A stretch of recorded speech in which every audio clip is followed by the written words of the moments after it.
සෑම සියලු දෙනාටම සුබ දවසක්. මම ඩී ප්‍රියංග වික්‍රමසිංහ. මම අද කතා කරන මාතෘකාව දේපල.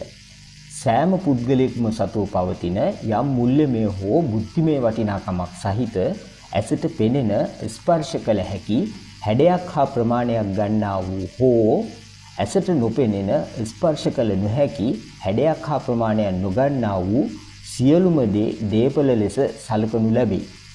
දේපල ප්‍රධාන වශයෙන් කොටස් තුනකට බෙදනු ලැබේ. එක නිශ්චල දේපල, දෙක චංචල දේපල, තුන භෞතික නොවන දේපල. නිශ්චල දේපල යන්නට ඉඩම් හා වතු පිටි, නිවාස හා ගොඩනැගිලි අයත් වේ. චංචල දේපල යන්නට මුදල් හා මුදලින් කළ ආයෝජන, රන් ආදී වටිනා දේ, යාන වාහන, යාත්‍රා, යන්ත්‍ර හා උපකරණ, භාණ්ඩ හා සේවා ඇතුළත් වේ.